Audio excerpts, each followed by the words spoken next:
2. Pourquoi elle me dit... Donc, 1, 2, 3. Voilà, on va commencer notre Zoom. Et je voulais d'abord faire une petite introduction. Le sujet que vous avez choisi ce soir, et on va en parler bien sûr, c'est comment je vois ce qu'on appelle la délivrance finale. Mais d'abord, je voulais faire une petite introduction. Vous savez que finalement, vous êtes le premier groupe de Bnei Adam avec lequel j'ai commencé il y a déjà maintenant quelques années. C'était monsieur et madame Rocker qui ont pris l'initiative de lancer ce groupe qui s'est développé grâce à Dieu. Et vous vous rappelez que j'avais dit déjà il y a quelques années que finalement on était en train de planter des graines qui un jour donneraient un arbre et donneraient des fruits. Et c'est un petit peu ce qui est en train de se réaliser. Bon, on est encore très loin des fruits parce que les fruits, c'est la délivrance finale. Mais l'arbre commence à pousser, comme vous le savez. Et vraiment, sincèrement, ce n'est pas moi qui l'ai cherché. Je ne vais pas aller ni en Afrique, ni en Indonésie, ni au Québec, ni dans tous ces endroits-là pour dire est-ce que vous voudriez m'écouter. Mais il y a aujourd'hui vraiment une révolution inimaginable dans le monde entier. Et j'avoue presque, j'en suis presque à 2 ou 3 Zooms par jour aujourd'hui. Et je suis extrêmement sollicité par des Bnei Adam de pratiquement tous les pays de langue française, même parfois de langue étrangère comme l'Indonésie, où je parle en français et on me traduit. Et finalement, je voulais vous dire que vous êtes, d'une certaine manière, vous, ce groupe, les responsables de ce réveil absolument incroyable qui est en train de se passer dans le monde. Il n'y a pas aujourd'hui un endroit de langue française où je n'ai pas des contacts, même dans les îles les plus éloignées, comme vous le savez, Madagascar, La Réunion. Je commence à avoir des contacts aussi avec la Guadeloupe, la Martinique. Ça ne s'est pas encore vraiment concrétisé, mais en tout cas, j'ai des demandes. Et tout a commencé avec vous. Tout a commencé avec monsieur et madame Rocker. Et je ne me suis pas trompé quand j'ai dit qu'on était en train de planter une graine qui peut-être un jour se multiplierait. Et rien qu'en langue française aujourd'hui, si je rajoute d'autres rabbinimes qui enseignent aussi, c'est vraiment des centaines de milliers de Bnei Adam de partout dans le monde, en langue française bien sûr, car si on rajoute l'anglais, l'américain, l'espagnol, le russe, je pense qu'on peut parler de millions, sans exagérer, de millions de Bnei Adam partout dans le monde qui se réveillent et qui se rapprochent de la Torah. Et en tous les cas, en ce qui nous concerne, nous, ça a commencé avec votre groupe. Et encore une fois, avec monsieur et madame Rocker qui ont pris l'initiative de faire tout ce travail qui aujourd'hui s'est développé d'une manière inimaginable. Et je tenais vraiment à vous remercier très sincèrement, avec vraiment le plus grand respect pour cette graine qui a été plantée dans le sol de la délivrance et qui encore une fois, est véritablement l'arbre qui donnera les fruits de la délivrance finale. Et ça correspond d'ailleurs tellement avec le cours que vous m'avez, enfin avec la discussion que vous m'avez suggérée, qui est notre vision à nous, je dis en vérité, j'exagère, ma vision à moi, parce que comme vous le savez, le propre de l'homme, c'est qu'il ne peut pas y avoir 2 hommes qui pensent la même chose, si ce sont des hommes authentiques, chacun malgré tout a sa nuance, sa vision des choses, et même si plus ou moins on va dans le même sens, malgré tout, il est absolument inconcevable de trouver 2 hommes authentiques qui disent et qui pensent exactement la même chose, parce que chaque homme a sa sensibilité, a son tempérament, et donc automatiquement, ce que je vais dire, c'est ce qui me concerne moi, en sachant que beaucoup d'autres pensent plus ou moins selon ma vision des choses, mais en tous les cas, je m'engage moi dans ce que je vais dire. Je vais commencer par, on pourrait dire, un aspect un petit peu négatif pour arriver petit à petit à la véritable vision de ce que sera la délivrance finale. Comme vous le savez, la notion de délivrance finale est une notion religieuse. Elle existe dans toutes les religions et même dans les religions entre parenthèses idolâtres comme le bouddhisme. Enfin bon, le bouddhisme n'est pas vraiment idolâtre, j'exagère, mais en tous les cas, toutes les religions pratiquement, le christianisme bien évidemment, Jésus est censé revenir, l'islam n'en parlons pas, que ce soit l'islam chiite ou l'islam sunnite. Et bien sûr, il faut le reconnaître, les premiers qui ont été à l'origine de cette vision de la délivrance finale étaient bien sûr Israël. Et après, ça s'est propagé dans le monde entier. Le grand inconvénient du fait que la notion de délivrance finale émane des religions, c'est que pour 99% des croyants et des religieux, y compris chez nous, peuple juif, et je suis bien placé pour le savoir, on a une vision complètement, on pourrait dire complètement illusoire, complètement déconnectée de la réalité de ce que sera le Mashiach et du travail qu'il fera. On le voit comme un Superman, on le voit comme le Fils de Dieu pour les chrétiens, on le voit comme un Superman chez les Juifs ou chez les musulmans aussi.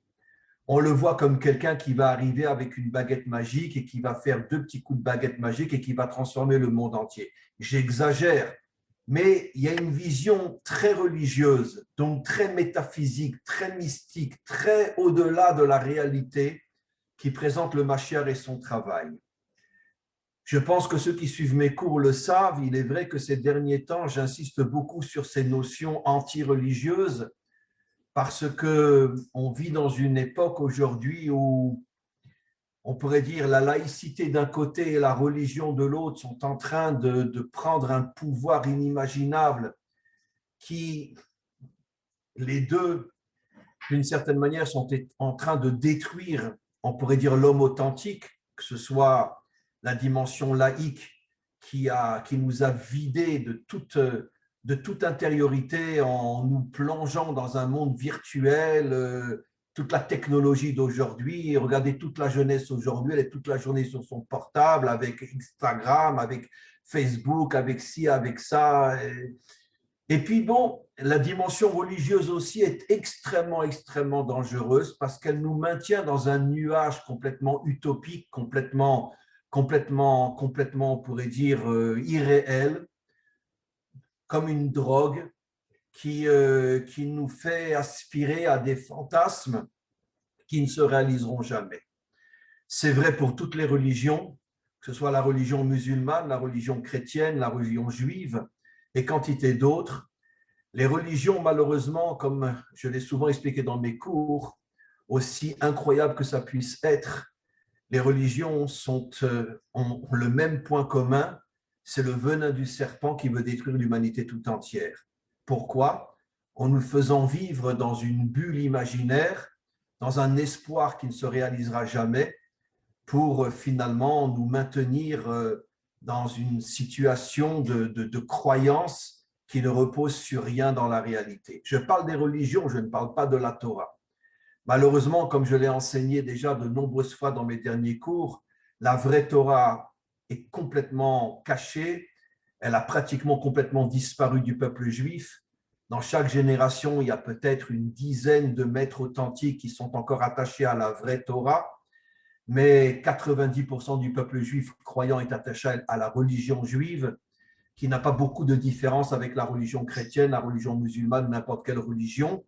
C'est uniquement la forme qui change, mais le fond, ça reste le même, faire vivre l'homme dans une utopie, dans un fantasme qui ne se réalisera jamais. Et donc, je reviens maintenant à notre sujet, la présentation de la délivrance finale, puisque la source, c'est une source religieuse, les laïcs ne croient pas dans la délivrance finale, c'est un phénomène uniquement religieux qui aujourd'hui est d'une certaine manière dans toutes les religions, même le bouddhisme parle aussi à sa manière de la délivrance finale. Et le problème, encore une fois, c'est que comme la vision de la délivrance émane des religions, donc c'est une vision qui est complètement déconnectée de la réalité. Encore une fois, je me répète, excusez-moi, va venir un super-homme ou va venir le Fils de Dieu avec une baguette magique, tac, tac, tac, tac, tac, et puis tout va s'arranger.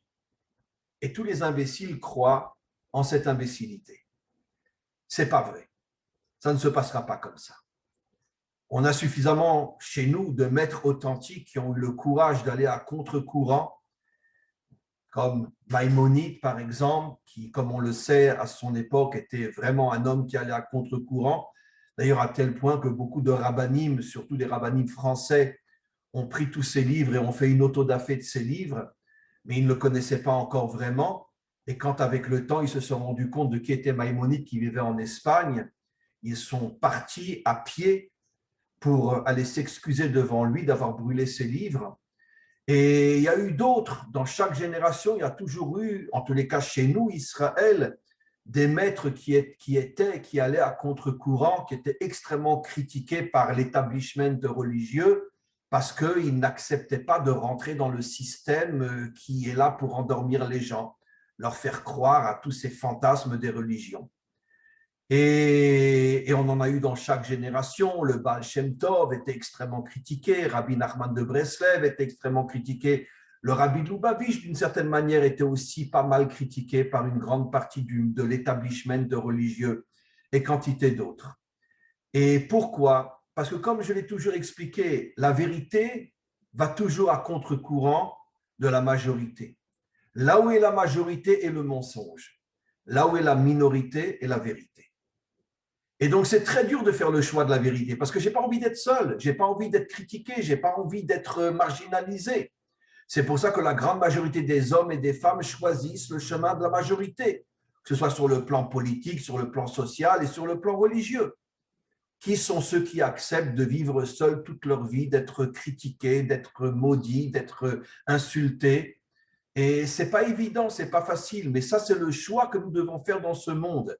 Si nous voulons être un homme authentique, nous devons absolument sortir du système et aller à contre-courant. C'est vrai chez les Juifs, c'est vrai chez les chrétiens, c'est vrai chez l'islam et c'est vrai partout dans le monde, que ce soit sur le plan religieux ou politique, mais là je parle sur le plan religieux.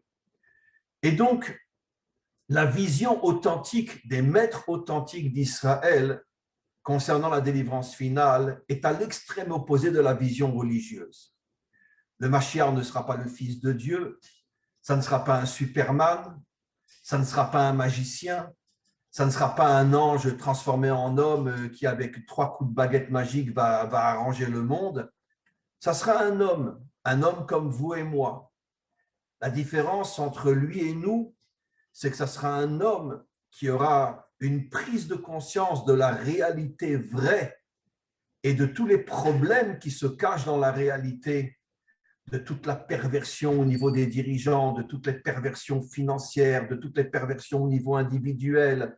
Il prendra véritablement conscience de tout le mal qui se cache derrière la belle vitrine de la démocratie et du monde occidental. Et ça sera le premier à décider de véritablement essayer de changer le monde, de le transformer.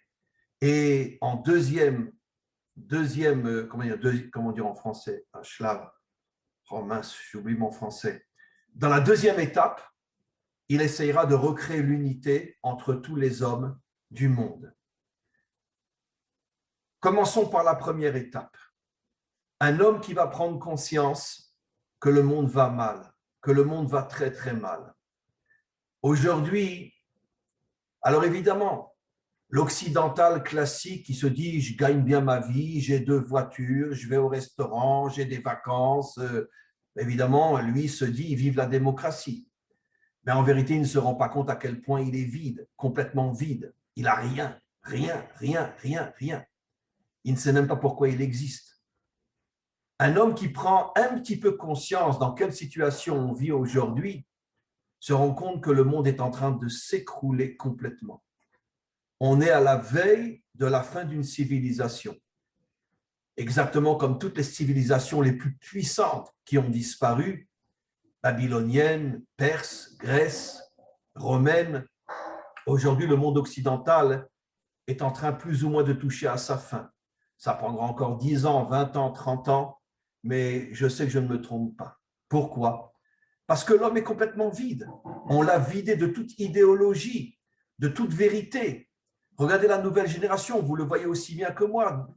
Quelle est la préoccupation de la nouvelle génération aujourd'hui? Instagram, si, ça, Facebook, se faire des selfies, apprendre un métier pour gagner du fric, pour pouvoir profiter de la vie, et c'est tout. Il n'y a plus rien. Il n'y a plus rien, rien, rien, rien, rien. Et donc, on est en train de vider, d'une certaine manière, la nouvelle génération de toute notion d'authenticité. On est en train de détruire le couple. On est en train de mettre en évidence l'homosexualité, les lesbiennes, la destruction du couple. On n'a plus besoin de se marier. Tu es une femme, tu veux un enfant, qu'est-ce que tu as besoin d'un homme? Tu as une éprouvette dans l'hôpital, tu peux te faire un enfant tout seul, tu n'as plus besoin d'un homme. L'homme, c'est juste pour s'amuser, mais pour faire des enfants, tu n'as pas besoin de lui. Ça veut dire qu'il y a toute une idéologie aujourd'hui de destruction de toutes les valeurs qui, malgré tout, plus ou moins, ont tenu le monde jusqu'à aujourd'hui. Le couple, la famille, les enfants. Et avoir malgré tout un minimum de sens à la vie. Je ne dis pas que le sens qu'il y avait à la vie il y a 100 ans ou 200 ans ou 300 ans était un sens authentique à 100%. Mais aujourd'hui, il n'y a plus rien. Rien. Je ne parle pas de gens comme vous, bien sûr. Mais je parle du monde en général, il n'y a plus rien. Rien, rien, rien. On le voit en Israël, on le voit dans le monde entier. Même ici en Israël, la nouvelle génération est en train de s'écrouler. C'est quelque chose d'inimaginable. Je parle de la nouvelle génération, les jeunes de 15, 18, 20 ans, 25 ans, etc. Et toute leur préoccupation, c'est je veux kiffer, je veux m'amuser. Il y a des exceptions, bien sûr, dans chaque pays au monde. Mais dans sa grande majorité, je veux jouir de la vie, un point, c'est tout. Et c'est ça le grand problème. Alors, je ne veux pas rentrer maintenant dans trop de détails, dans trop de ci, dans trop de ça. Qui est derrière tout ça? Est-ce qu'il y a une idéologie de manière à affaiblir les hommes pour mieux les dominer? Bon, ça, je ne rentrerai pas là-dedans. Mais quoi qu'il en soit, les faits sont là. Le Mashiach est un homme dans le sens le plus humain, un homme qui va ouvrir les yeux, un homme qui va prendre conscience dans quelle situation se trouve le monde. Et il va commencer à réunir autour de lui, parce qu'il aura un charisme, il aura une force, dans le sens de l'authenticité, il va commencer à réunir autour de lui de plus en plus d'hommes et de femmes qui commenceront à se réveiller et prendre conscience que le monde va à la catastrophe. Parce que véritablement, le monde va à la catastrophe. Et ne croyez surtout pas que tous les progrès technologiques vont améliorer notre vie. Pas du tout. Plus la technologie avance et plus l'homme va devenir inutile. Je ne sais pas si nous, on le verra encore, mais ce que je dis est absolument vrai. Dans 50 ans au plus, il n'y a plus de magasins, il n'y a plus rien. Tout, c'est sur le téléphone ou sur l'appareil qu'ils nous donneront. Tout se fera par commande. Les hommes seront isolés les uns les autres. Il n'y aura plus de moyens de se réunir, d'être ensemble. Ils vont tout annuler. D'ailleurs, en Israël, il y a déjà un essai. Il y a un magasin à Tel Aviv où tout est électronique. Il n'y a plus de vendeurs, il n'y a plus rien. Ils sont en train de faire un essai pour voir comment les gens réagissent. Et donc, aujourd'hui, en Israël, vous ne pouvez plus rentrer dans une banque. Tout se fait par des applications sur le téléphone. Il n'y a plus de contact avec rien. Parce que bon, on sait que Israël est un pays qui, sur le plan technologique, est hyper à l'avance. Mais malheureusement, on en subit des conséquences terribles. Il y a encore jusqu'à 5 ans, 6 ans, j'avais un problème banquier. Je rentrais à la banque sans rendez-vous, je m'assieds devant quelqu'un et voilà, je lui parlais. Aujourd'hui, c'est impossible. En Israël, toutes les banques sont fermées. C'est que de la technologie. Je ne sais pas à quel point c'est en Europe déjà comme ça, mais en Israël, c'est de la folie. Et ce n'est pas que les banques. Toutes les administrations sont fermées. Tu peux aller nulle part. Tu as des applications sur ton téléphone. Donc, tu parles avec du virtuel. Mais ça va se répandre dans le monde entier. Quelle est l'intention? D'isoler les hommes. Il n'y a plus de rassemblement, il n'y a plus de regroupement. Chacun est seul avec son portable. Et comme ça, on affaiblit le monde. Le Mashiach, encore une fois, va se rendre compte que la technologie est au service Bien sûr que la technologie apporte des choses extraordinaires, comme Internet. Sans Internet, on pourrait être ensemble aujourd'hui, mais d'un autre côté, tout le monde sait que Internet tue, sur le plan moral, des millions d'hommes et de femmes. Mais d'un autre côté, il y a un bon côté dans Internet aussi. Grâce à Internet, on peut communiquer avec le monde entier. Donc, dans chaque chose, il y a du bon et du mal. Malheureusement, dans la technologie, le mal est beaucoup plus grand que le bien. Pourquoi? Parce qu'il y a une idéologie derrière tout ça. Et encore une fois, le Mashiach est le premier homme qui va avoir le courage de prendre conscience que si on ne réagit pas, le monde sera détruit. Maintenant, le grand problème, c'est que comment il va agir?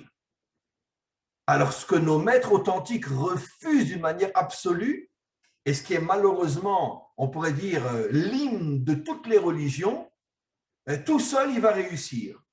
Jamais de la vie, disent nos maîtres. C'est un homme qui, malgré sa prise de conscience, malgré son courage, malgré son don de lui-même, qu'il est prêt à mourir pour sauver le monde, il ne pourra pas réussir seul. Il aura besoin d'énormément d'hommes et de femmes dans le monde entier qui vont se réveiller, se mettre à ses côtés et accepter de se battre avec lui. Et d'ailleurs, c'est ce que le Zohar nous enseigne, je l'ai déjà enseigné dans de nombreux cours ces derniers temps, que les premiers qui vont se joindre au Mashiach, vous allez me dire c'est les Juifs? Non. Le Zohar affirme, il y a 2000 ans déjà, que les premiers qui vont rejoindre le Mashiach seront précisément des Bnei Adam. Plus vite encore que les Juifs. C'est incroyable, mais c'est ce qui va se passer. Et donc, il va créer une armée autour de lui. Il y aura des Belges, des Français, des Allemands, des Suisses, des Canadiens, des Américains, des Chinois, des Japonais, des Indiens, des Africains. Ça veut dire des hommes et des femmes dans le monde entier qui vont lui faire comprendre on est avec toi. Et si tu es prêt à te battre, on est prêt à se battre avec toi. Maintenant, comment il va réussir? Je vais dire quelque chose que j'ai déjà dit des milliers de fois. Pourquoi les religions présentent le Mashiach comme un surhomme? Parce que les religions ont compris qu'à vision humaine, c'est impensable que le Mashiach réussisse. Comment il peut réussir? Aujourd'hui, on va lui envoyer un drone qui est grand comme une mouche, un petit gaz, et il est mort. Tous les services secrets dans le monde entier aujourd'hui, en tout cas dans le monde moderne, possèdent aujourd'hui des drones qui sont grands comme une mouche. Elle passe à côté de toi, elle t'envoie un gaz et tu es mort. On n'a même plus besoin de tirer au revolver aujourd'hui. Les services secrets sont en avance, on ne peut même pas imaginer par rapport à la technologie que nous connaissons aujourd'hui. Israël aussi possède des drones qui sont grands comme des mouches. Et un gaz mortel et c'est fini. Donc comment le Mashiach va pouvoir se battre contre toute la corruption du monde, contre tout le pouvoir financier, politique, contre toutes les forces obscures et cachées qui sont derrière nos dirigeants? Parce que nos dirigeants dans tous les pays ne sont que des poupées entre leurs mains. Comment il va se battre contre toutes les mafias du monde qui font des milliards chaque jour? Comment il va se battre contre le système? Mais le système, ils vont tous se mettre ensemble et en 1/1000e de fraction de seconde, il est mort. Il faut qu'on soit un petit peu réaliste. Ce n'est pas un ange, le Mashiach. Comment qu'il va faire? 1/1000e de fraction de seconde, il va mourir. Ils vont le tuer très vite. On le sait tous aujourd'hui. Tous ceux qui ont été contre le système ont été assassinés. Martin Luther King, assassiné par la CIA, soi-disant par un taré, mais tout le monde sait que c'est la CIA qui est derrière. En Israël aussi, il y a eu des assassinats de gens qui dérangeaient, etc., soi-disant par des Arabes, mais des Arabes qui étaient à la solde du Mossad. Et le dernier qui était contre Poutine récemment, qu'on a failli empoisonner, il est revenu aux États-Unis après avoir été soigné en Allemagne, et maintenant il est en prison. Et dans tous les pays, et Coluche en France, soi-disant un camion l'a renversé. Quel est l'idiot qui croit que c'est un camion qui l'a renversé? Non, il était en train de rentrer en politique, on l'a liquidé. Et donc, comment s'appelle-t-il ce chanteur reggae? Oh mince. Bon, enfin, vous connaissez son nom. Bob Marley. Quand il a commencé à chanter des chansons qui étaient là pour réveiller l'Afrique, comme par hasard, quelques mois après, il meurt d'un cancer. Tant qu'il chantait des chansons reggae bien, tout le monde l'aimait. Il se met à chanter des chansons pour réveiller l'Afrique, pour faire comprendre à l'Afrique que l'Afrique est entre les mains de toutes les grandes puissances financières occidentales qui exploitent la terre africaine pour s'en mettre plein les poches. Quelques mois après, il meurt d'un cancer. Qui est l'idiot qui ne sait pas qui est derrière? Donc, encore une fois, on voit, il n'y a pas une exception. Et Gandhi en Inde, il n'a pas été assassiné.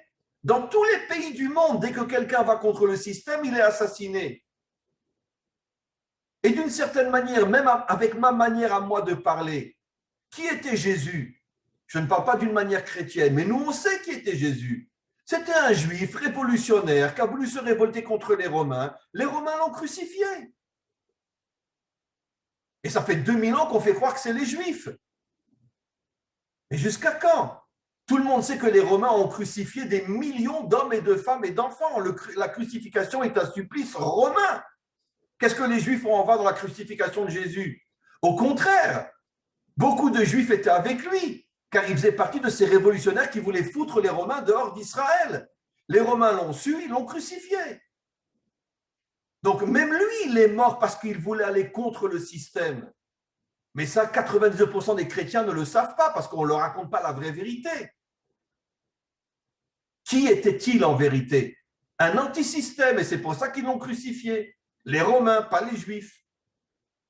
Et donc, on n'a pas un exemple dans toute l'histoire du monde d'un homme qui va contre le système et qui ne se fait pas exécuter. Alors, comment le Mashiach va réussir? Comment le Messie va réussir?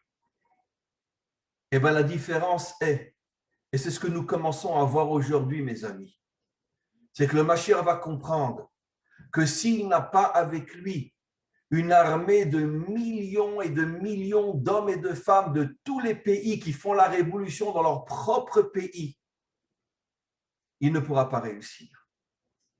Je ne dis pas que j'explique tout, parce que malgré tout, si on veut le descendre, on peut le descendre. Mais Martin Luther King, il était tout seul.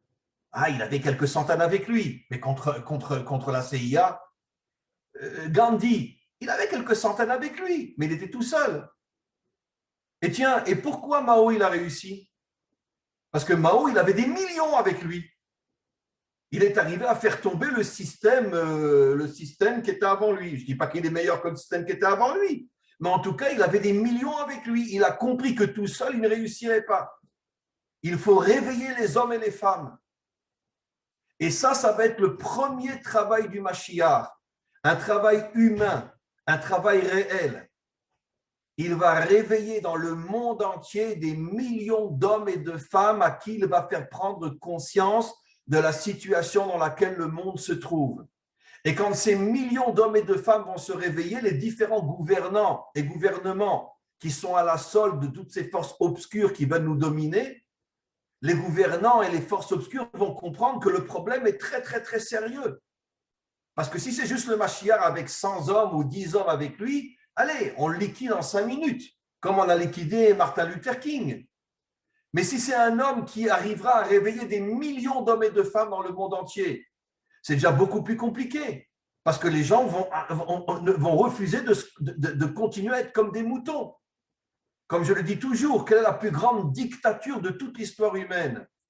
La plus douce, mais la plus dangereuse, la démocratie. Pourquoi? Parce que qu'est-ce qu'elle a compris, la démocratie? Ça ne sert à rien de torturer les hommes comme le font les dictatures. Parce que chaque dictature finit par provoquer une révolte. Donc, qu'est-ce qu'ils ont inventé? La démocratie. Le frigidaire est plein, j'ai 2 voitures, je pars en vacances, je vais au restaurant, je vais au cinéma, et comme ça, ils nous foutent la paix. On peut continuer à dominer le monde et personne ne nous dérange. Les premiers qui ont inventé la démocratie, j'ai déjà dit, c'était un empereur romain dont je ne me rappelle pas le nom, celui qui a commencé à construire à Rome les premiers cirques.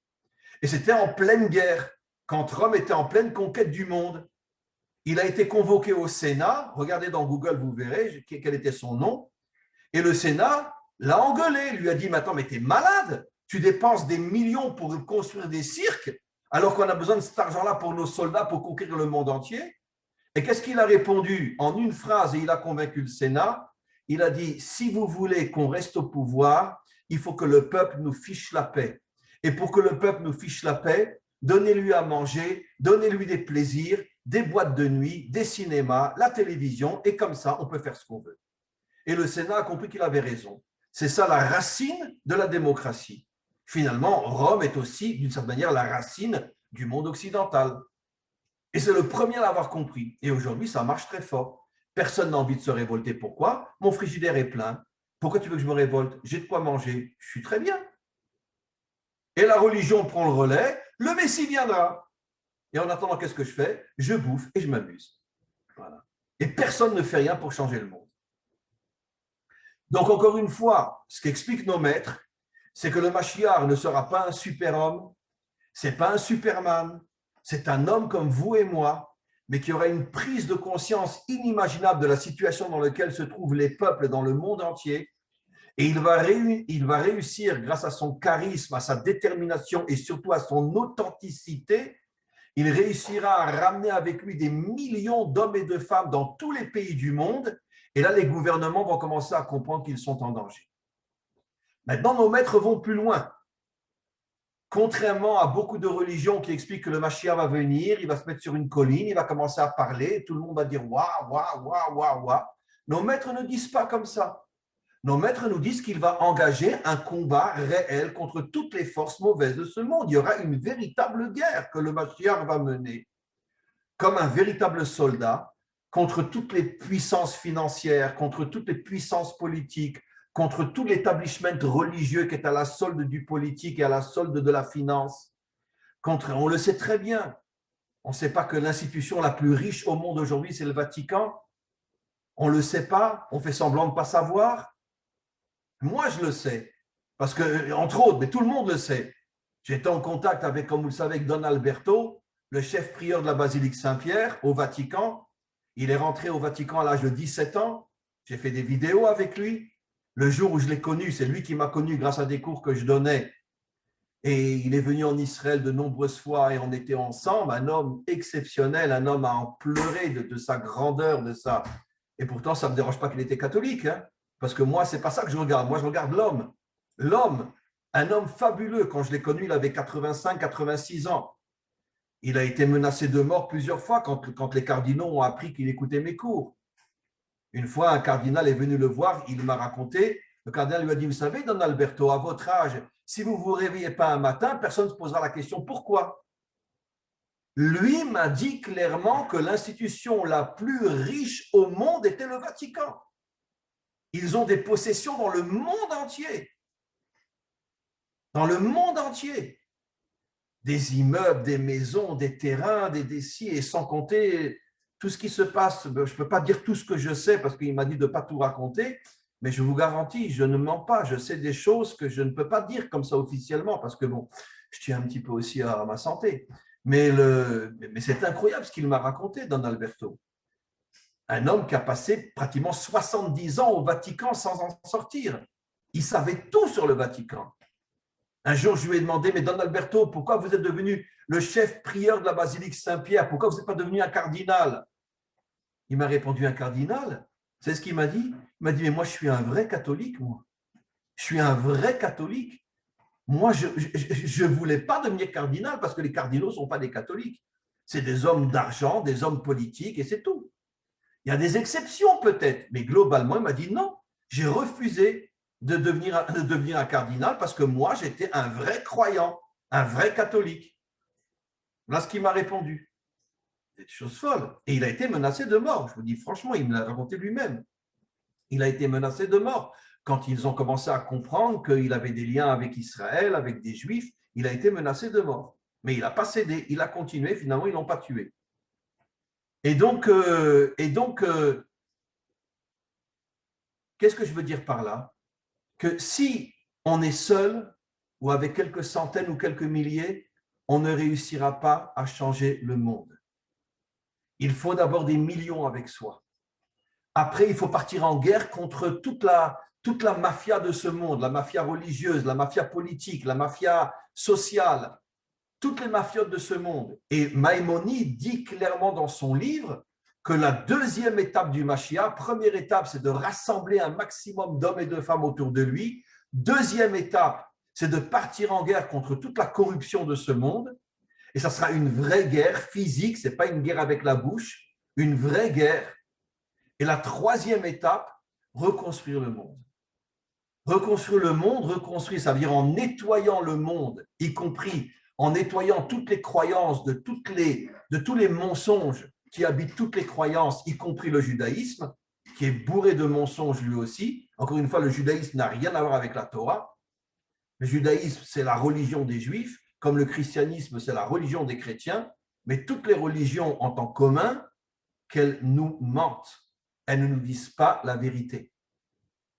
Et la vraie vérité de Dieu, c'est 10, 15 personnes dans chaque génération qui la connaissent. Et tout le reste sont manipulés. Et donc, il va nettoyer toutes les religions de tous les mensonges qui endorment les gens. Le Messie viendra, Dieu va se dévoiler, le Sauveur, le ci, le ça. Et en attendant, qu'est-ce que je fais? Rien, j'attends. Pour nous empêcher d'agir. Et donc, il va nettoyer toutes les croyances, de tous les mensonges qui entourent les croyances, et il va reconstruire l'unité de ce monde. L'unité de ce monde, c'est quoi? C'est que, je vais aller même peut-être encore beaucoup plus loin. Je ne dis pas que le christianisme va disparaître. Je ne dis pas que l'islam va disparaître. Je ne dis même pas que le bouddhisme va disparaître. Mais toutes les croyances vont être affinées, vont être nettoyées. Et ne restera dans chaque croyance que la dimension authentique, vraie. Et dans chaque religion, il y a de l'authenticité. Dans chaque religion, il y a quelque chose de vrai, mais qui est malheureusement entouré de beaucoup de choses qui sont négatives. Dans l'islam aussi, il y a des gens extraordinaires. Moi-même en Israël, j'en connais. Ça fait 30 ans que je suis en Israël, j'en connais des musulmans. Il y a des gens extraordinaires dans l'islam. Mais malheureusement, l'islam est manipulé par une bande de terroristes qui se servent de l'islam pour s'en mettre plein les poches. Quel était l'homme le plus riche de la terre en son temps?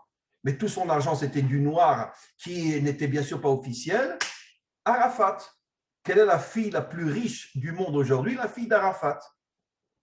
Tout l'argent qu'il recevait des nations, 90% il mettait dans une banque en Suisse et 10% il donnait 9% sur les 10 pour les armes du terrorisme et 1% pour son peuple.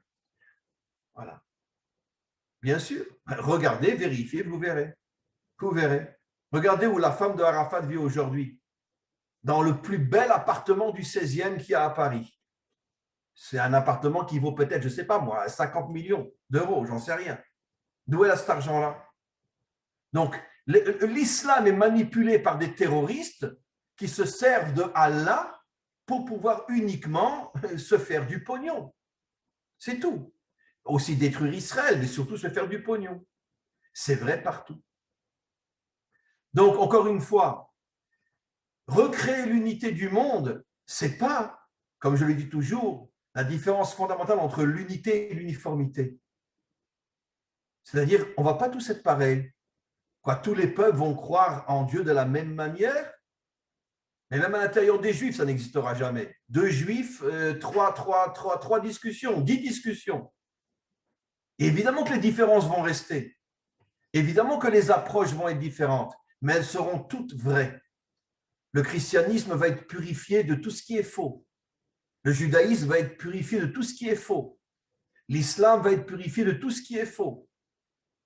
Ne parlons pas de toutes les idéologies politiques. Alors là, c'est 99% de faux et peut-être 1% de vrai. Dans les religions, je ne dirais pas que c'est 99% de faux. Mais il y a beaucoup de faux aussi. Et donc le Mashiach va tout nettoyer. Et quand le monde va être nettoyé de tous ces mensonges, parce que qu'est-ce qui crée les discordes entre nous? C'est le mensonge. Le mensonge. Les Juifs ont tué Jésus. Je suis désolé de vous dire ça, mais comment qu'on peut encore croire ça en 2021? Alors que le monde entier sait que la crucifixion n'est pas un supplice juif. Et les Juifs étaient dominés par les Romains. Les Juifs étaient des esclaves des Romains à cette époque-là où ils ont tué Jésus. Comment voulez-vous que les Juifs tuent Jésus? En plus sur une croix. La croix, c'est un symbole juif. Donc, tout le monde avec un minimum de bon sens sait que c'est les Romains qui ont… Et pourquoi les Romains? C'est qui sont les premiers qui ont dit que c'est les Romains qui ont tué Jésus? Eh bien, quand Constantin est devenu chrétien, il a fait croire au monde entier que c'est les Juifs qui ont tué Jésus. Alors que j'oserais presque dire que Jésus était plus un combattant juif authentique, et c'est pour ça que les Romains l'ont tué. Parce qu'ils écrasaient tous ceux qui se révoltaient contre Rome. Et Jésus est mort comme un juif révolutionnaire tué par les Romains. Et après, les Romains ont tout transformé. Ils ont dit non, c'est les Juifs qui l'ont tué. Et tout le monde a gobé, tout le monde a cru. Mais il est temps de se réveiller. Donc ça, c'est un des mensonges dans la religion chrétienne on pourrait dire, qui est à la source de tout l'antisémitisme, on pourrait dire, chrétien pendant 2000 ans, avec toutes les nuances qu'il faut apporter. Ben, c'est normal, vous avez tué notre Dieu, c'est normal qu'on vous déteste, évidemment. Mais le jour où les chrétiens vont prendre conscience de ce mensonge inimaginable, eh ben, il n'y aura plus de raison de haïr les Juifs. Et donc, c'est un exemple du rapprochement entre les peuples. Maintenant, il y a des millions d'autres mensonges dans toutes les religions et dans tous les idéaux politiques. Et au fur et à mesure que ça va être nettoyé, tout va se reconstruire. On aura l'unité du monde. D'après notre tradition, j'ai terminé, il y a 70 peuples, Israël 71 et Dieu 72. Et quelle est la valeur numérique en hébreu de 72? C'est le mot chesed. Et comme dit le verset, Olam chesed yibane, je traduis, Dieu dit, je construirai un monde de bonté. Et le mot bonté en hébreu qui se dit chesed a pour valeur numérique 72, 70 peuples, Israël et Dieu. 72, ça forme un monde de bonté.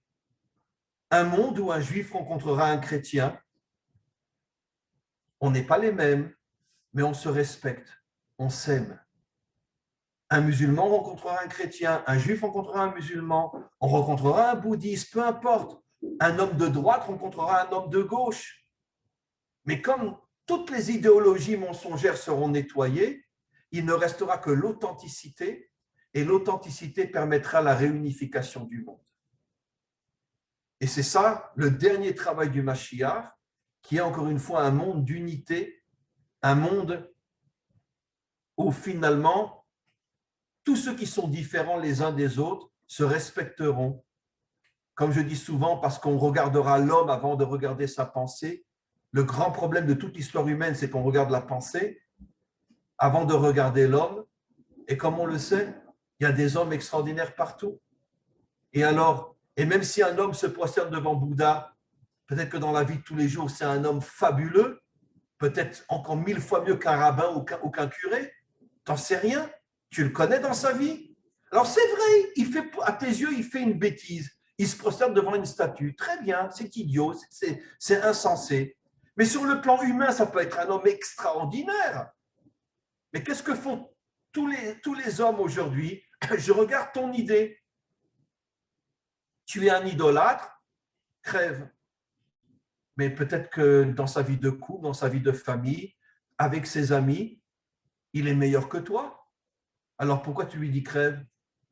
Toi, tu crois peut-être dans le Dieu un si tu es juif, mais peut-être qu'avec ta femme, ça ne marche pas. Peut-être qu'avec tes enfants, ça ne marche pas. Peut-être qu'avec tes voisins, ça ne marche pas. Donc, qui est mieux, le bouddhiste ou toi? Le bouddhiste est mieux que toi. Parce que sur le plan humain, il est mieux que toi.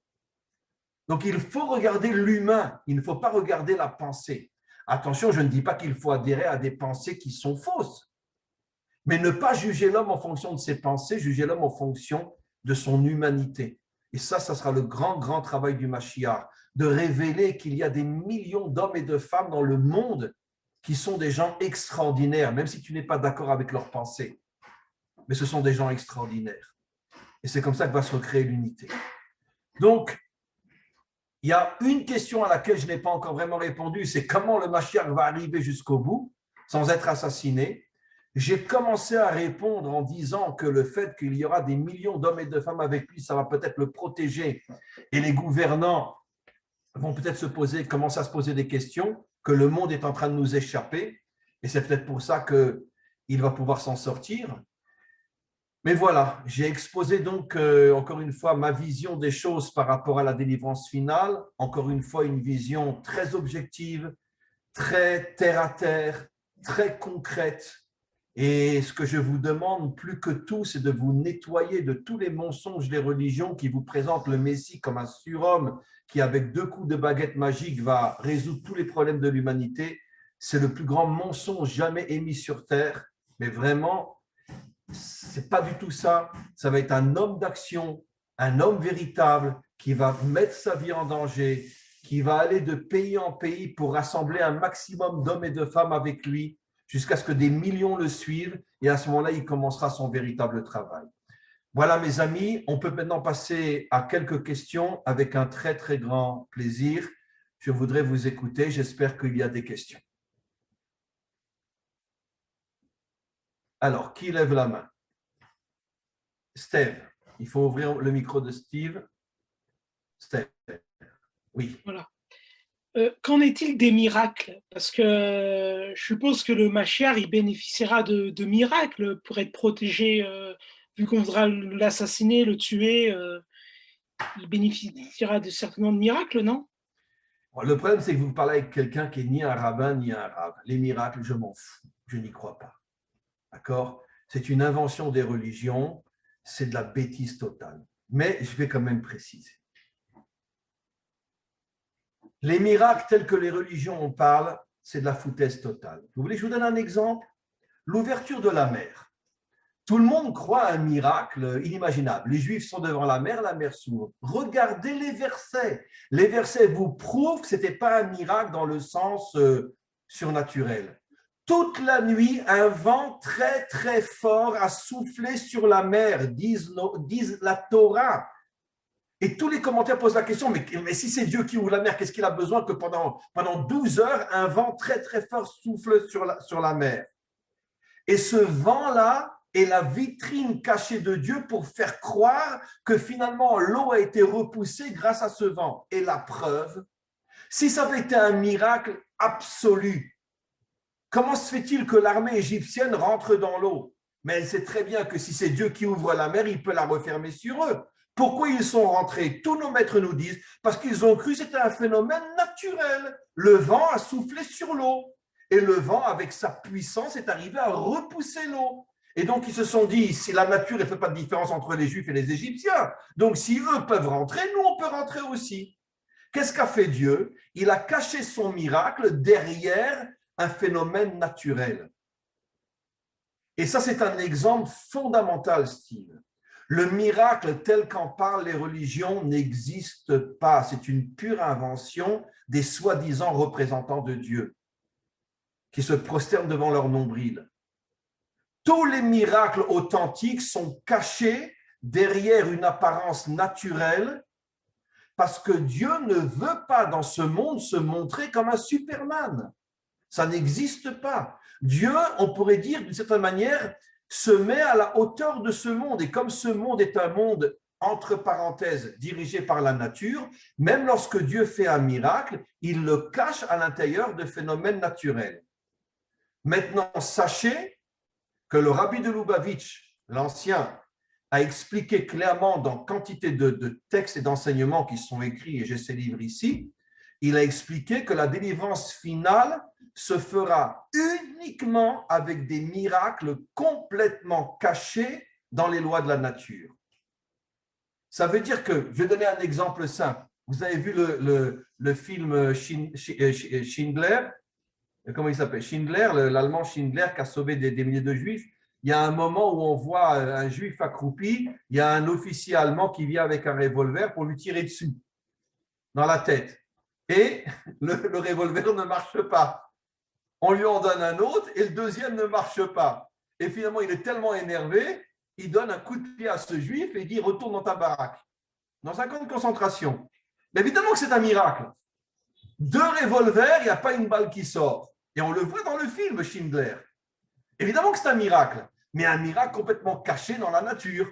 Bon, les pistolets n'étaient pas en bon état. Vous comprenez? Ça, c'est un vrai miracle.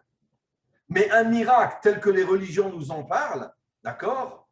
Ça, c'est complètement faux. Ça n'a jamais existé. C'est une invention purement humaine. Purement humaine. Et je donne un exemple. Pendant la guerre de 91, j'ai déjà donné 1000 fois cet exemple-là. Des centaines de missiles irakiens sont tombés sur Israël.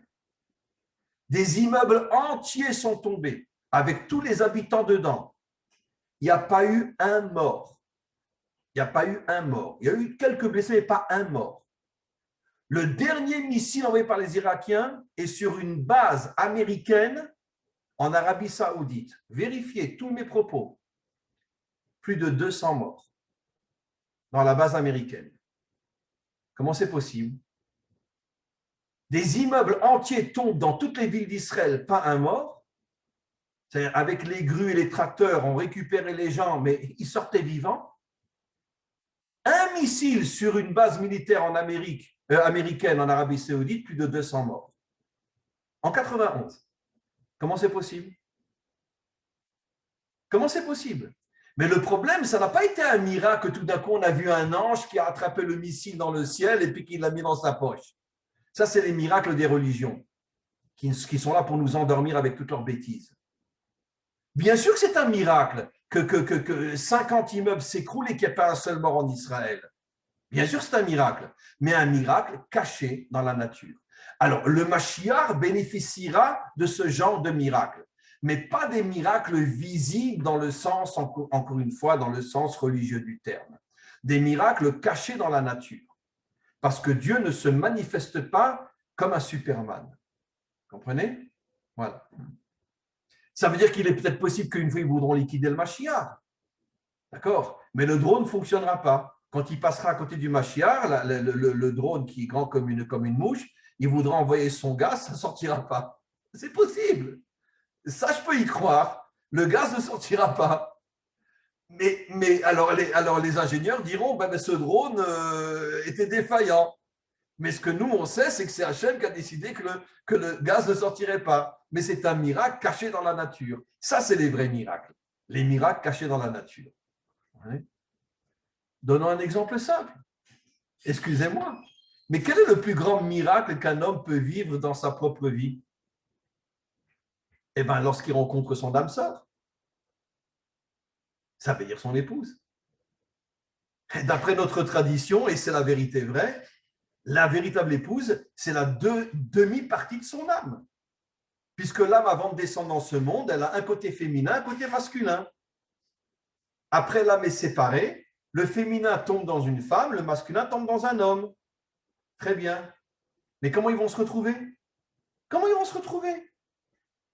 Eh bien, c'est ce que nos maîtres nous disent. C'est le plus grand miracle dont bénéficie un homme s'il a le mérite d'épouser son âme sœur. Mais comment? Il y a des millions de femmes sur Terre, il y a des millions d'hommes sur elle. Comment je suis tombé? On n'est pas né dans la même ville, on n'a pas le même âge. Comment qu'on s'est retrouvés? Mais ça, c'est un des plus grands miracles d'Hachem caché dans la nature. C'est un miracle, un vrai miracle, de retrouver son âme sœur. Mais d'un autre côté, je sais pas, je suis descendu dans le même hôtel qu'elle, on s'est retrouvés une fois à un bar, comment vous vous appelez? Voilà, c'est ce que nous, on va expliquer. Mais ce qu'on ne sait pas, c'est qu'Hachem m'a fait rentrer dans cet hôtel parce qu'elle, elle y était aussi. Et c'est comme ça qu'on s'est retrouvés. Donc, le miracle est complètement caché. Ça, c'est un vrai miracle. OK, Steve? Très bien. Y a-t-il une autre question, mes amis? Oui, Madame Rocker. Ouvrez votre micro. François, ouvrez le micro à Madame Rocker. Voilà. Voilà. Bon, Rav, en attendant que le Messie vienne faire tout ça, on fait quoi, nous? Je sors dans la rue avec mes gamelles pour taper réveillez-vous, réveillez-vous. Qu'est-ce que je fais? Qu'est-ce qu'on fait? Vous ne pouvez pas savoir. Vous pouvez pas savoir comme j'apprécie vos remarques. Vous êtes une vraie guerrière. Vous êtes une vraie guerrière. Parce que vous parlez tout le temps, je suis désolée, vous parlez tout le temps au futur. Quand le Messie viendra, quand ceci viendra, il mettra une armée. Mais en attendant, nous, on fait quoi? Il n'est pas là. Eh bien, en attendant, Madame Rocker, c'est exactement ce qu'on est en train de vivre.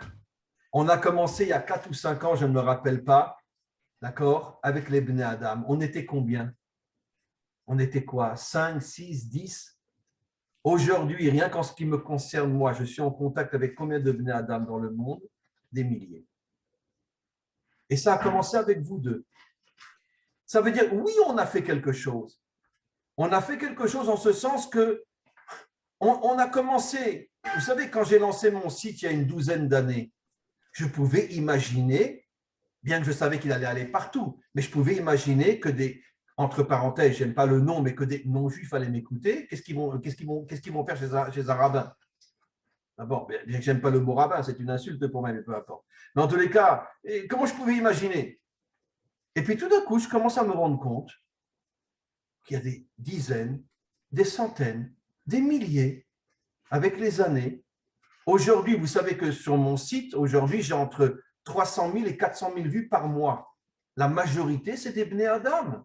Ben, c'est normal, vous êtes 7 milliards, nous on est quoi? On est 2, 3, 4, 5 millions. Donc, la majorité des gens qui écoutent aujourd'hui les rabbanim, les bons rabbanim, ce sont des Bnei Adam. Donc, je réponds à votre question. Le travail de diffusion, le travail que vous faites sur le site Bnei Adam avec vos cours, etc., vous croyez que ce n'est pas un travail énorme? Évidemment, on n'est pas le Mashiach, donc on ne peut pas maintenant sortir avec une épée et partir en guerre contre toute la mafia de ce monde. Mais ne négligeons pas le travail que nous faisons. Comme je le dis, nous sommes les graines de la délivrance. Vous êtes les graines de la délivrance. Nous sommes les graines de la délivrance. Puisque nous commençons à avoir un contact entre juifs et non-juifs. Nous commençons à nous respecter, à nous aimer, à comprendre que finalement le monde est en train de se réveiller. Mais c'est déjà énorme.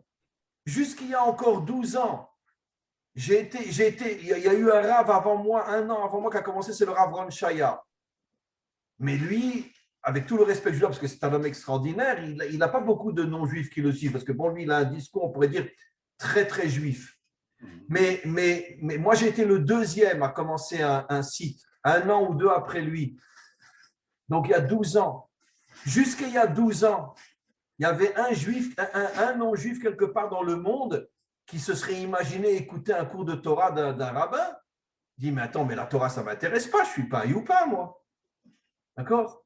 Et aujourd'hui, ce sont des dizaines de milliers, des centaines de milliers, des millions, si je rajoute toutes les langues, car je le sais, en anglais, en espagnol, en russe, en français, des millions de non-juifs qui écoutent des cours de Torah aujourd'hui. Et tout a commencé il y a une dizaine d'années. Donc, il y a déjà un travail énorme qui est entamé. Maintenant, par rapport à vous, vous me demandez qu'est-ce que vous faites. Mais on peut toujours faire plus. Et je vais vous donner un exemple. Je m'excuse, c'est un petit peu orgueilleux, mais j'en suis presque aujourd'hui à 3 Zooms par jour. Je suis épuisé, mais je n'arrive pas à refuser. Je suis sollicité de partout, par des non-juifs, pas par des juifs. De partout. Pourquoi? Parce qu'ils ont vu des cours et ça a réveillé, ça réveille dans le monde entier. Donc, vous aussi, vous pouvez faire ça. Chacun d'entre vous peut faire ça. En parlant avec des gens autour de soi, en créant une chaîne YouTube, ou comme vous le faites sur le site Bnei Adam, vos cours sont merveilleux, sont extraordinaires. Donc, il y a du travail à faire. Et ne négligeons pas ce travail, car pour l'instant, nous sommes encore dans le début du début. Ce qui est, d'ailleurs, je vais vous donner un enseignement clair. Bon, je ne rentre pas dans les détails de l'histoire, mais le Baal Shem Tov, le fondateur du chassidisme, il y a 300 ans, un jour en pleine prière, bon, je ne rentre pas dans les détails d'explication, son âme est montée dans les mondes supérieurs. Elle est montée, dit la tradition, jusqu'à l'endroit où se trouve l'âme du Mashiach. Et c'est le Baal Shem Tov lui-même qui a raconté cette histoire-là, donc elle est authentique. Comment dans les détails, j'en sais rien, mais en tout cas, et il a demandé au Mashiach, quand tu viendras? On en a marre, mince, depuis le temps qu'on t'attend. Et il a répondu, quand les enseignements de la Torah se répandront dans le monde entier. C'est à pleurer. C'est un enseignement que nous connaissons, nous, Juifs, depuis 300 ans. Et c'est ce qui est en train de se réaliser aujourd'hui. Aujourd'hui, les enseignements de Torah se diffusent dans le monde entier. J'aurais pu imaginer, moi, qu'au Congo, qu'au Gabon, qu'à Madagascar, il y aurait tellement de gens qui se réveillent. D'où je pouvais imaginer? Mais j'étais dans un nuage total. Comment je pouvais imaginer ça? Comment je pouvais imaginer? À Madagascar? Et quel est le lien entre la Torah et Madagascar? Quel est le lien? Et aujourd'hui, il y a de plus en plus de gens à Madagascar qui écoutent les cours de Torah. Mais comment c'est possible? Eh bien, c'est exactement cet enseignement d'il y a 300 ans que le Mashiach a dit au Baal Shem Tov. Lorsque les enseignements de la Torah se répandront dans le monde entier, je viendrai. Ça veut dire que la première étape, c'est ce que nous faisons, c'est ce que vous faites, c'est ce que chacun d'entre nous peut faire. Commencer je ne dis pas diffuser la Torah, ça, je n'ai pas dit ça c'est à moi de le faire, mais à diffuser des enseignements, des paroles qui vont toucher les gens. Parce qu'aujourd'hui, qu'est-ce que font les gens? Les gens sont vides aujourd'hui. Et je pense que la plupart d'entre vous sont tout à fait capables de ce que je vous connais, de pouvoir diffuser chacun à son niveau des notions qui vont réveiller les autres. Vous avez même le droit de prendre une partie d'un de mes cours et de le diffuser de votre manière. Aujourd'hui, n'importe qui a le droit d'ouvrir une chaîne YouTube. Eh bien, vous ouvrez une chaîne YouTube et une fois par semaine, vous faites un petit enseignement de 10 minutes, un quart d'heure. Mais vous serez surpris de voir qu'avec les mois, vous aurez des centaines de gens qui vous suivent et vous comprendrez que vous faites un travail de folie. Parce que même si c'est seulement 200 personnes, c'est 200 personnes qui n'auraient jamais connu la vérité si vous ne vous étiez pas investi. Donc, il y a énormément de travail à faire, Madame Anker. Encore une fois, je ne dis pas que c'est le travail du Mashiach, c'est lui qui fera en sorte que nous nous joignions à lui, je l'espère, ça sera encore dans notre génération. Mais même avant qu'il vienne, et même si nous ne le verrons pas, on a malgré tout un travail à faire. Commencer à diffuser la vérité auprès des autres. Et aujourd'hui, on a cet instrument Internet qui est un instrument fabuleux qui peut nous permettre, bon, vous le faites déjà bien sûr, mais beaucoup d'autres peuvent le faire et il ne faut pas se sous-estimer, il ne faut pas se négliger, il ne faut pas penser mais qui je suis. Non, c'est faux. C'est faux. Parce que chacun d'entre nous est suffisamment… La preuve, c'est que vous êtes des gens authentiques, sinon on ne serait pas ensemble ce soir. Donc, puisque vous êtes des gens authentiques, qui recherchez la vérité, vous avez les capacités, vous aussi à votre niveau, de diffuser des paroles de vérité. Pas forcément pendant 1 heure, pendant un quart d'heure, pendant 20 minutes. Et je vous garantis qu'avec les mois, vous allez voir que vous avez de plus en plus de gens qui vous suivent. Bien sûr. Voilà. Donc, encore une fois, je ne dis pas que ma réponse, elle est suffisante et totale, mais je pense qu'aujourd'hui, encore une fois, je me répète, Madame Rocker, on est dans l'étape de la diffusion, c'est-à-dire de la reconnexion entre Israël et les nations. Pendant des millénaires, les nations détestaient Israël et Israël détestait les nations à cause de ce que les nations faisaient à Israël. Et aujourd'hui, on est à l'ère de la reconstruction de cette compréhension et de ce respect entre Israël et les nations. Et on vit quelque chose d'inimaginable. Qui aurait cru il y a encore 50 ans qu'il y aurait un tel respect entre juifs et non-juifs comme on le vit nous aujourd'hui? Qui aurait cru une chose pareille il y a seulement 50 ans? Et aujourd'hui, on le vit. C'est donc bien la preuve qu'on est dans l'étape aujourd'hui de la reconnexion. Et grâce à la diffusion ou d'autres moyens. Mais aujourd'hui, on est encore une fois dans l'étape de la reconnexion. Voilà. Vachili, vous voulez poser une question? Ah non, pardon, excusez-moi, Céline. Ouvrez le micro. Voilà. Voilà. Bonsoir Rav. Bonsoir. Moi, j'aurais en fait 2 questions. La première, c'est en fait, avant le ministère de Jésus, les évangiles racontent qu'il y a eu Jean le Baptiste, qui est un prophète, et qui a dit dans tout Israël, convertissez-vous, faites teshuva, en fait, si on traduit en langage… Alors, attention, la traduction grecque et romaine, c'est convertissez-vous. Dans le texte, n'oublions pas qu'ils parlaient tous l'hébreu et parlait à des Juifs. Et l'évangile, le Nouveau Testament a été écrit en hébreu, non en grec et non en romain. On est bien d'accord. Après les traductions, excusez-moi de vous le dire, mais je peux vous apporter 1000 preuves, les traductions ont falsifié le texte hébreu afin justement de transformer beaucoup d'enseignements. Ouais. Jusqu'à aujourd'hui, vous lisez dans la Bible, dans les 10 commandements, tu ne tueras point. C'est un grand mensonge. Il n'est marqué nulle part, tu ne tueras point. Il est marqué, tu n'assassineras point. Et il y a une grande différence entre tuer et assassiner. Un soldat tue, il n'assassine pas. Un soldat a le droit de tuer. C'est un devoir de tuer pour protéger son pays. Mais par contre, il n'a pas le droit d'assassiner. Si après avoir tué les soldats, il rentre dans un village et il tire à la mitraillette sur les civils, c'est un assassinat. Ça, c'est interdit par la Torah. Mais tuer son ennemi, c'est un devoir de le faire. Donc, vous voyez un exemple d'une traduction complètement falsifiée. Dans toutes les Bibles du monde entier, il est marqué « tu ne tueras point », alors qu'il est marqué « tu n'assassineras point ». Regardez en hébreu, lotirtsar signifie assassiner et non tuer. Et je pourrais vous en donner des exemples encore. Tu aimeras ton prochain comme toi-même. C'est marqué nulle part, tu aimeras ton prochain comme toi-même. C'est marqué en hébreu, ve'afta le'reacha kamocha. Dans le mot reacha que les nations ont traduit par prochain, il y a le mot ra qui veut dire tu aimeras même celui qui te fait du mal, tu l'aimeras comme toi-même.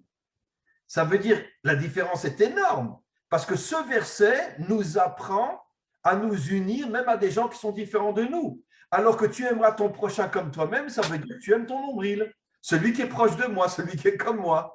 Vous voyez, mais vous voyez la falsification. Donc, sachez, avec tout le respect que je vous dois, que le Nouveau Testament a été falsifié et énormément de mots ont été traduits faussement pour avoir une nouvelle version de choses qui n'avaient jamais été dites. Pardon, je reprends juste donc ce prophète Yohanan qui a dit en gros au peuple, faites teshuva. On dit souvent, on a les dirigeants qu'on mérite. Oui. Est-ce que ça veut dire en fait que si vraiment les gens faisaient teshuva, de fait, finalement, tous les pouvoirs tomberaient? Je suis absolument d'accord avec vous. D'abord, il faut savoir que le pouvoir des dirigeants juifs à l'époque de Jésus était en grande partie corrompu. Ils étaient à la solde de Rome. Comment ils étaient à la solde de Rome? Ben, tout simplement, c'est un exemple, le roi Hérode. Le roi Hérode était un grand criminel. Il a fait assassiner pratiquement tous les maîtres juifs de sa génération. Il les a fait assassiner. Et donc, pourquoi? Parce qu'il recevait de l'argent des Romains pour être à la solde de Rome. Comme en Afrique aujourd'hui, dans la plupart des pays, tous les dirigeants africains sont à la solde du pouvoir occidental. Ils reçoivent un argent fou pour, d'une certaine manière, tenir leur peuple en esclave. Pas comme il y a 100 ans ou 200 ans, mais disons pour que les peuples travaillent pour le profit des Occidentaux. Pourquoi? Ils reçoivent de l'argent pour ça, tout simplement. Ce n'est pas les peuples qui sont responsables, c'est les dirigeants. Les dirigeants ont toujours été des crapules jusqu'à aujourd'hui dans tous les pays du monde, sans exception. Donc, quand les Romains se sont installés en Israël, ils ont cherché des bandits à l'intérieur du peuple juif et ils les ont nommés à la tête du peuple juif. Ils leur donnaient de l'argent et vous faites notre volonté. Donc, pas seulement Jésus, mais énormément de maîtres comme Rabbi Akiva ou d'autres ont été après attrapés par les Romains et ont été torturés à mort. Des centaines de maîtres ont été torturés à mort, comme Jésus, parce qu'ils se révoltaient contre le pouvoir romain et contre la corruption des dirigeants juifs qui étaient à la solde de Rome. Les dirigeants ont toujours été des crapules. Il n'y a pas d'exception. On compte sur les 5 doigts de la main dans toute l'histoire humaine des dirigeants qui n'étaient pas des crapules. Ce sont tous des crapules. Le fric, le pouvoir, etc. Donc, encore une fois, qu'est-ce que ça veut dire faire teshuva? Comment moi je le comprends? Ça veut dire pas seulement teshuva religieuse. Ça veut dire comme ce que Rabbi Akiva il a fait. Il a soutenu la révolte de Bar Korba contre l'Empire romain. Malheureusement, ça a été un échec total qui a causé la mort de millions d'hommes et de femmes. Mais c'est ça faire teshuva. C'est pas seulement, Céline, je pense que je suis sûr que vous me comprenez. Faire teshuva, ça veut dire revenir vers Dieu, c'est pas seulement revenir vers Dieu sur le plan religieux, c'est revenir aussi vers une action concrète. Et Rabbi Akiva a mis sa vie en danger pour soutenir la révolte de Bar Korba contre les Romains, malheureusement qui a échoué par une catastrophe, un génocide absolument incroyable parce que Bar Korba n'a pas réussi. Mais d'un autre côté, je veux dire, c'était une teshuva dans le sens réel du terme. Ce que nous savons, nous juifs, sur Jésus, C'est exactement la même chose. C'était quelqu'un qui se battait contre le pouvoir romain. Et c'est pour ça qu'ils l'ont tué. Ils éliminaient tous ceux qui allaient contre le système romain. Et imaginons les Romains il y a 2000 ans, quelle cruauté ils avaient. Vous comprenez? Et donc, s'il est marqué par ce prophète dont vous dites, il faut faire teshuva, pour moi, la compréhension est claire. Révoltez-vous, arrêtez d'être des moutons à la solde des dirigeants juifs ou romains qui ne font que vous écraser. Vous comprenez? Aujourd'hui, on a un gouvernement en Israël qui parle de tout réouvrir le Shabbat, les autobus, les trains, les magasins, etc. C'est la catastrophe. D'accord? Mais on sait que la moitié, les 2 tiers de ces dirigeants juifs, excusez-moi de le dire, pour moi, ce n'est pas des juifs. Hein. Ça veut dire qu'ils n'ont pas une âme juive. Ils n'ont pas une âme juive. On sait que tous les peuples sont infiltrés, tous les peuples sont infiltrés par des forces étrangères, etc. Et le peuple juif plus que n'importe quel autre peuple, puisque tout le monde veut le détruire. Donc, on est infiltré par des gens dont toute l'intention, c'est de nous détruire de l'intérieur. Et là, on a un gouvernement qui a dit officiellement que jusqu'à aujourd'hui, il n'y avait pas de mariage civil en Israël, c'était que des mariages religieux. Donc, si maintenant ils veulent la destruction du Shabbat, les mariages civils, les mariages homo, les mariages lesbiennes, tout va être officialisé s'ils y arrivent. Mais ils veulent tout officialiser aujourd'hui. Ils veulent faire de nous un pays comme les autres. Vous comprenez? Et c'est surtout l'extrême gauche qui est malheureusement dans le gouvernement aujourd'hui qui est à la tête de toute cette corruption-là. Donc, il n'y a pas de secret. Il n'y a pas de secret. Les dirigeants sont les hommes les plus dangereux depuis le début de l'histoire. Et la Teshuvah, c'est une grande révolution de la part des peuples de faire tomber toute cette corruption qui est à notre tête. Bien sûr, en revenant vers Hachem lui-même, parce que si tu ne reviens pas vers Hachem, tu vas remplacer un homme corrompu par un autre homme corrompu, évidemment. Quelle a été la grande erreur de la Révolution française? Bien que dans le fond, elle avait quelque chose de très, très juste. C'est qu'ils ont séparé l'Église de l'État. Donc, ça veut dire ils ont dit à Dieu, tu restes en haut, tu nous fous la paix en bas. D'accord? Donc, finalement, ils ont fait tomber les rois. Mais ceux qui ont pris la tête des rois, enfin la tête dans les deux sens, ceux qui ont pris la tête du gouvernement n'ont pas été moins corrompus que les rois. Pourquoi? Parce qu'ils ont éliminé Dieu. Puisque la Révolution française est à l'origine de la séparation entre l'Église et l'État. Dans le sens profond, ça veut dire, toi, Dieu reste dans le ciel et fous-nous la paix. C'est ce que ça veut dire. Donc, séparation entre l'Église et l'État. Donc, les nouveaux dirigeants étaient aussi corrompus que les rois. C'est-à-dire que si un laïc fait une révolution, c'est la catastrophe. Si un croyant sincère, authentique fait une révolution, ça peut amener le salut du monde. Et ce salut-là, il sera apporté par le Mashiach, qui va faire une vraie révolution. Voilà. Y a-t-il une autre question? Oui, Suzanne, ouvrez votre micro. Voilà. Ah, on ne vous entend pas, Suzanne. Pourtant, le micro est ouvert. Peut-être qu'il est… Non, on ne vous entend pas, Suzanne. Qu'est-ce qu'on peut faire, François? Son micro est ouvert pourtant. Hein? Peut-être que le son de votre micro est faible. Peut-être que votre ordinateur et le son est baissé trop bas, peut-être. Montez le son de votre ordinateur.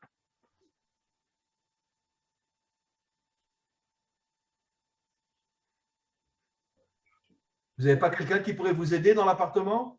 C'est un problème informatique. Oui, mais à mon avis, peut-être que son son doit être au plus bas dans son ordinateur. C'est deux choses différentes. Le son d'ordinateur et le micro, c'est deux choses différentes. Ah, deux choses différentes.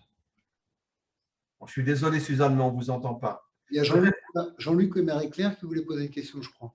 Qui voulait poser une question? Jean-Luc. Oui. Oui. Juste un instant, Jean-Luc. Suzanne, vous pouvez écrire votre question. Écrivez-la. On la verra apparaître sur le texte. Et dans ce cas-là, j'y répondrai. Jean-Luc. Oui, Raph. En fait, on parle de gens qui se sont levés déjà jusqu'à présent dans le monde pour essayer de changer les choses, hein, même dans l'actualité. Donc, on a eu même s'ils ne sont pas parfaits, même s'ils ne sont pas échouent dans leur truc, c'est un peu comme Trump ou des gens dans le domaine médical qui se lèvent pour dire qu'il ne faut pas suivre la masse, etc. Et pour moi, ça montre qu'il y a quand même un gros potentiel de gens qui ne veulent pas suivre la masse. Et je trouve ça encourageant parce qu'en fait, il y a, comme on vous disait tout à l'heure, qu'est-ce qu'on peut faire? Mais il y a des gens autour de nous ou ailleurs, même en disant juste à une personne qui fera beaucoup mieux que nous, peut-être en diffusant, en disant enfin en mettant les choses, pour que les choses deviennent claires dans la vie des gens, quoi, je veux dire, voilà. Je suis 100% d'accord avec vous. Et effectivement, il y a dans tous les pays, en Israël, on a eu un professeur de très haut niveau, figurez-vous, j'ai honte de le dire, qui s'est révolté contre l'accélération du vaccin en Israël. Ils lui ont enlevé tous ses diplômes de médecin. Il n'est plus rien aujourd'hui. Je pense, même en France, ils n'oseraient pas faire une chose pareille. Ils lui ont enlevé ses diplômes de médecin. Aujourd'hui, il n'est plus rien. Un grand professeur d'un grand hôpital à Haïfa. Donc, ça veut dire qu'il a été contre le système, ils l'ont liquidé. Donc, ça veut dire, comme vous le dites, évidemment qu'il y a partout dans le monde un potentiel de prise de conscience et de révolte absolument incroyable. Je dirais, pour ajouter, pour aller dans le sens du cours d'aujourd'hui, que ce qui manque, c'est un leader qui arrive à réunir toutes ses forces. Et je pense que ce leader sera le Mashiach, qui va arriver dans tous les pays à réunir toutes les forces contraires au système et de le regrouper avec lui et de foncer contre le mal. Parce qu'aujourd'hui, comme le professeur que vous avez en France, enfin vous êtes en Belgique, vous mettez en France, le professeur Raoul, etc., et combien d'autres, il y en a eu plusieurs en France qui se sont révoltés, etc., qui ont compris que tout ça, c'était une combine. Bon, bref, on ne rentre pas dans les détails. Mais bon, je veux dire, on les a vite éteints, tous ces gens-là. Raoul, aujourd'hui, il n'a plus grand-chose à dire. Hein. Et pourquoi? Ben évidemment, parce qu'il vendait un médicament qui valait 3 €, alors que le vaccin, il a rapporté des milliards. Donc, c'est qu'une question de pognon, tout ça. C'est tout ça. C'est le fric. Le fric. Qui dirige le monde? C'est le fric, en vérité. Il n'y a que ça. Donc, c'est sûr qu'il y a des gens partout qui prennent conscience de tout cet abus qu'il y a dans le monde au niveau des forces dirigeantes. Évidemment. Mais le problème, c'est qu'on n'est pas réunis. Il y en a un ici, il y en a 10 là-bas, il y en a 100 là-bas, mais il va falloir une force qui réunit tous les hommes et toutes les femmes authentiques qui sont dispersés dans le monde entier. Et ça sera le premier travail du Mashiach, de réunir autour de lui toutes ces forces qui sont à contre-courant pour en faire une véritable armée qui se battra contre le mal. Vous comprenez? Parce que, à part le Mashiach, le premier qui oserait faire une chose pareille, il prendrait une balle dans la tête. Pourquoi le Mashiach ne sera pas assassiné? Encore une fois, je veux dire, qui vivra verra. On va voir comment lui va se débrouiller pour ne pas être assassiné. Voilà, Jean-Luc. Oui, ouvrez votre micro, voilà, oui. Oui, j'avais une question, ou plutôt, j'avais écouté une fois dans un de vos cours, le Narash, c'est la même racine que Mashiach. Oui, la même valeur numérique que Mashiach. Quelle valeur numérique? Oui. Le Narash fait partie du plan d'Hachem. Bien sûr. Le Mashiach aussi. Et tout est pour affiner le tout au fur et à mesure. Donc, il aura quand même des pouvoirs. Je viens de mettre un cours, mais j'en ai déjà parlé dans d'autres cours, mais je crois aujourd'hui, où je parle de cette notion-là. J'ai mis un cours sur le site où j'explique qu'en vérité, que tout le processus du monde, c'est que le mal se transforme en bien. Oui. C'est pour ça que la valeur numérique du serpent, c'est la valeur numérique de Mashiach, ce qui est de la folie. Comment le Mashiach peut avoir la même valeur numérique que le serpent, pour nous faire comprendre que finalement, tout le but du Mashiach, c'est de transformer le mal en bien. Ce n'est pas de détruire le mal, c'est de le ramener vers le bien. Vous comprenez? Oui. De plus, en parlant des miracles, pareil, un de vos anciens cours, mais je ne pourrais plus dire quand, j'espère avoir bien compris, enfin pas sûr, où vous parlez en fait que la nature, ayant été formée par Hachem, mais longtemps, longtemps avant notre Terre ou notre univers, tout était programmé à l'avance. Et que la nature, en fait, ce n'était pas des miracles, c'est Hachem qui avait programmé, exemple, que l'eau puisse aussi être en glaçon, puisse aussi être, et donc manipulable. Absolument. Et En toute vérité, la nature est manipulable, en fait. pour confirmer ce que vous dites, évidemment, les savants ne le savent pas aujourd'hui, bien que certains commencent à avoir des doutes à ce niveau-là, mais la nature elle-même, ayant été créée par Dieu, est remplie d'énergie spirituelle inimaginable. C'est-à-dire que la vraie nature, nous, on connaît que l'extériorité, que la vitrine, mais la vraie nature, avec toutes les énergies spirituelles que Dieu a mis en elle, la vraie nature est capable de se transformer, comme vous le dites, complètement dans des domaines complètement invraisemblables, qu'on ne peut pas connaître aujourd'hui. Vous comprenez?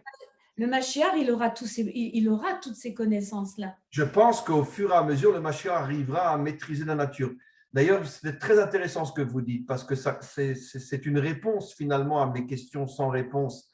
Comment il arrivera peut-être à sauver sa vie? Peut-être que justement, il aura une capacité de manipuler la nature qui le protégera.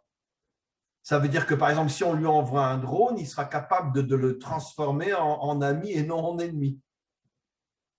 En découvrant des énergies qui sont dans le drone, que lui arrivera à manipuler pour le retourner contre ceux qui voulaient le tuer. Vous comprenez?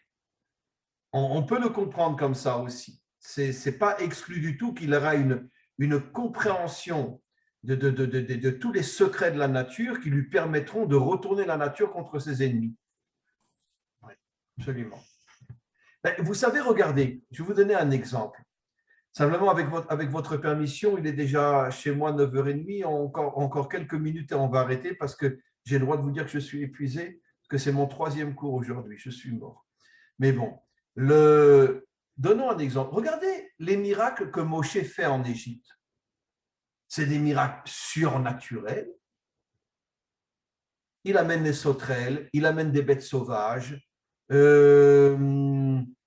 il transforme l'eau en sang, ça veut dire en couleur rouge. Peut-être qu'il y avait de l'argile dans le Nil qu'il a fait monter à la surface. Trouvez-moi un miracle complètement surnaturel que Moïse a fait en Égypte. Moi, je n'en connais pas. La mort des premiers-nés, ça peut être une épidémie qui touche uniquement les premiers-nés. La mer Rouge, j'en ai déjà parlé, c'était le vent qui a soufflé sur l'eau. On croit qu'il a fait des miracles en Égypte, mais que tous les miracles, ils ont un support naturel inimaginable. Il fait venir les sauterelles, il fait venir les bêtes sauvages, il fait venir la lèpre, il fait venir la mort des premiers-nés, etc. Mais tout ça, ça peut s'expliquer sur le plan naturel aussi. Vous comprenez? Ça veut dire que c'est exactement ce que vous dites, et pour ça je dis bravo, que Moshe avait une connaissance de manipuler la nature à l'avantage d'Israël contre l'Égypte. Mais c'est une manipulation de la nature, ce n'est pas des miracles dans le sens religieux du terme, un truc surnaturel. Vous comprenez ce que je veux dire? Il y a eu la grêle, voilà la grêle. C'est quand même tous les miracles de Moïse en Égypte, c'est l'utilisation de la nature contre les Égyptiens. Donc, ce qu'il faut rajouter, c'est que lui avait une connaissance des énergies cachées dans la nature qu'il a su récupérer et manipuler contre l'Égypte. Mais ce n'est pas des miracles dans le sens religieux du terme. Le vrai miracle, c'est la capacité d'utiliser la nature contre les ennemis. C'est ça, c'est le vrai miracle. Parce que la nature elle-même contient des énergies spirituelles que nous ne connaissons pas et que quelqu'un de très très grand découvre et arrive après à utiliser et à manipuler comme il le veut. Voilà. Rav, on fait une différence entre le rocher qui a donné de l'eau et la manne qui est descendue du ciel pour le peuple, par rapport à ce qui a été fait contre les Égyptiens. On peut faire Alors, là, vous me faites rentrer dans un champ de mine. Désolée. Alors là, je vais faire attention que je vais mettre mon pied. Évidemment, quand vous lisez la Torah et que vous regardez que la nourriture descendait du ciel et que l'eau sortait du rocher, eh bon, alors là, vous me direz, là, vous êtes contredit, là, parce que là, c'est de vrais miracles, d'accord? Mais les choses ne sont pas si simples que ça. Les choses ne sont pas si simples que ça. La manne, ce n'était pas de la nourriture qui descendait du ciel. La preuve, regardez dans les versets. Tous les matins, il y avait de la rosée. Et sur la rosée, il y avait une forme de nourriture qui, après, donnait à manger aux Juifs dans le désert. Mais la Torah ne nous dit pas clairement qu'elle descendait du ciel. Elle se trouvait posée sur la rosée. On ne sait pas trop ce que c'est. D'ailleurs, qu'est-ce que ça veut dire manne? Manne, en hébreu, veut dire qu'est-ce que c'est? Et qui a dit qu'est-ce que c'est? Ce sont les Juifs. Quand ils ont vu ça, ils ont demandé à Moshe, qu'est-ce que c'est? Et le mot qu'est-ce que c'est en hébreu se dit manne. Donc, c'est une nourriture mystérieuse. On ne sait pas d'où elle vient. Voilà. Maintenant, l'eau qui sort du rocher, ça, c'est déjà plus compliqué. Mais je ne crois pas qu'elle sortait du rocher comme on le lit au niveau du sens littéral dans la Torah. Je pense que c'est un peu plus compliqué. Mais je reste avec beaucoup d'humilité sur votre question. J'essaierai de faire une recherche et une étude. C'est vrai que ce qui semble être le miracle le plus miraculeux dans le sens religieux du terme, c'est effectivement l'eau qui sort du rocher. La manne m'impressionne moins, mais l'eau qui sort du rocher, c'est déjà plus impressionnant. Mais on fera une recherche et je trouverai une réponse. Surtout que le rocher bougeait avec le peuple. Oui, attention, ne me comprenez pas mal, je ne dis pas qu'il n'y a pas de miracle. Je dis que tous les miracles, tels que nos maîtres nous l'expliquent et tels qu'on le voit dans la Torah, se cachent à travers une vitrine naturelle. Ils se cachent dans une vitrine naturelle. D'accord? Voilà. Maintenant, vous avez posé une excellente question qui me laisse sans réponse. L'eau qui sort du rocher. Ça, c'est déjà beaucoup plus compliqué. Je n'ai pas de réponse immédiate. Voilà. Voilà, mes amis, écoutez, je voudrais prendre congé. Je demande à François de me recontacter au plus vite pour qu'on fasse une nouvelle date, parce que comme vous le savez, j'ai des cours pris à l'avance sur des mois. Donc, il faut absolument me recontacter, peut-être même la semaine prochaine, pour qu'on fixe une nouvelle date, dans pas trop longtemps. D'accord? Pas de problème.